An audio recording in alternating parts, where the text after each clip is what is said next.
IL-2 Lake, my favorite missions to fly are level bombing sorties.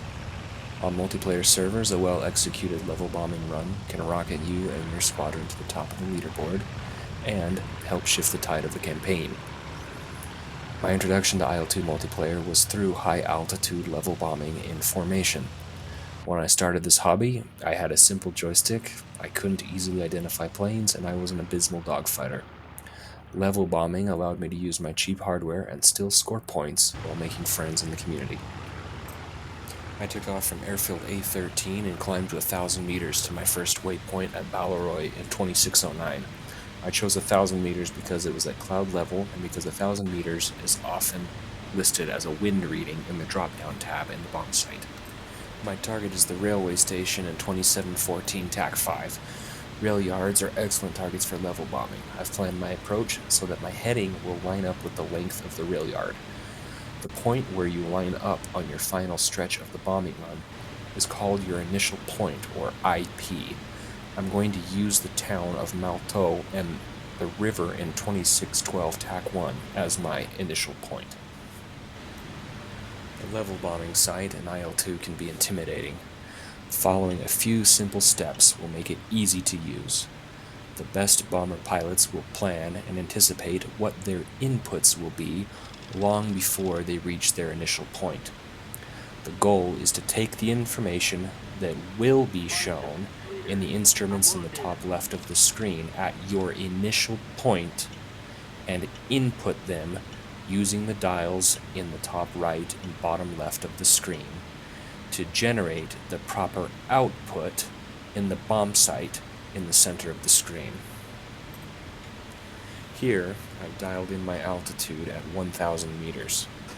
The speed is dialed at 380 kilometers per hour. I'm already at my initial point heading of about 100 degrees. Next, I'll check the weather report and calculate the wind angle and speed relative to my aircraft at the initial point. Because the wind will be approaching from 1 degree and I am between 90 to 100 degrees on my initial point, I will do the math and set my wind angle to 90 degrees off my left wing. It just takes me a second to get to that point here. Now that I have my inputs entered into the site, the next phase is to adjust the site picture to accurately show the bomb impact point. This is critical for navigation and accuracy. I have yet to find another YouTube video that explains this clearly. Next to the airspeed dial, you will see the mode dial.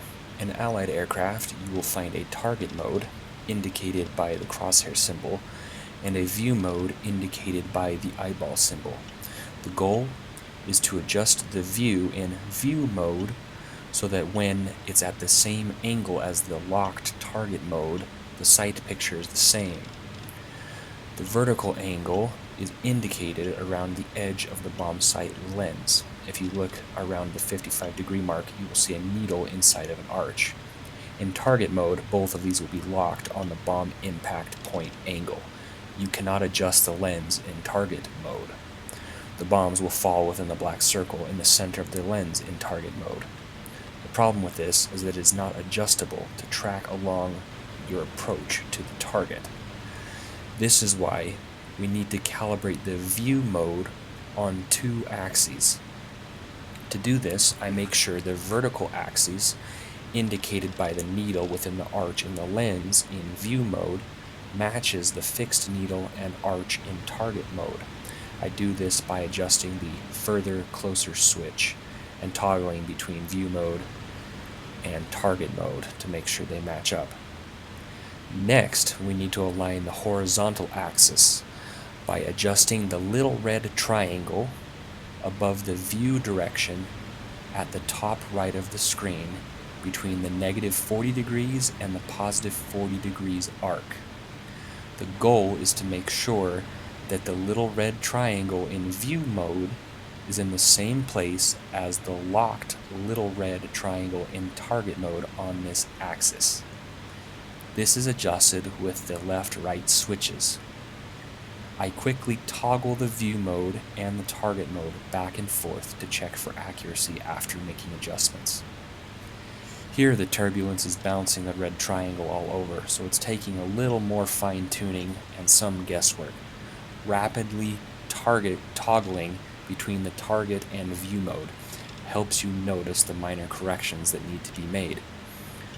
Once these are aligned, you can now accurately navigate to the target in view mode by simply using the further closer switch to look further ahead to fine-tune your approach to target. You won't need to touch the left-right axis again.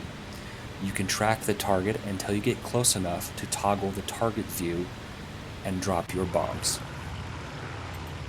Here you can see that I've used my calibrated view mode to identify the landmarks I originally identified as my initial point, the town of Malto just below me, and the river in 2612 TAC 1. I am now on my final approach to target and will be making fine adjustments as needed. I will remain in my bomb sight from this point until bomb release. If I were flying in formation, my wingmen would be tight in formation in auto level. I would call out minor auto level adjustments on our way to target. This is the point of no return. Now I'm arriving at the target. I've opened the bomb bay doors well in advance in case I need to make a minor adjustment to the speed dial to compensate for the 10 to 20 km/h loss in speed. I had already anticipated this, so no adjustment is made.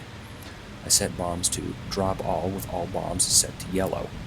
At 1,000 meters, I tend to use a 0.10 bomb interval. The bomb interval determines the bomb spread. At altitudes above 3,000 meters, I typically use a 0.25 interval. Notice how I used view mode to guide myself to the target and make final adjustments. I will now toggle target mode for the drop. I'm aiming for the right side of the tracks and trying to clip a few of the cylindrical structures to the right.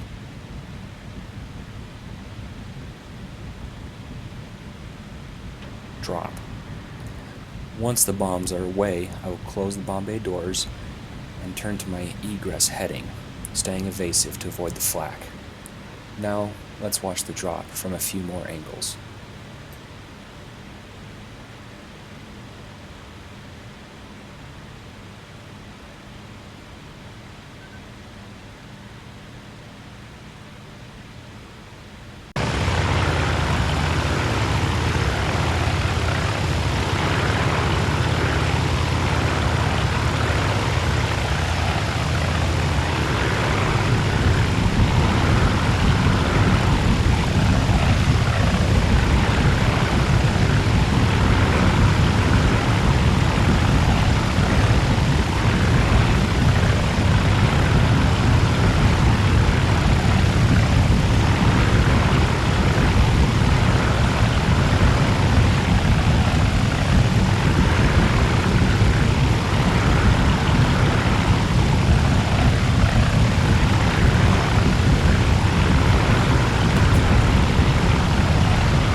I planned and flew this mission in the Task Force Dingo server. This is a tremendous server for practice because it's full of targets, AI planes, and usually a handful of human players.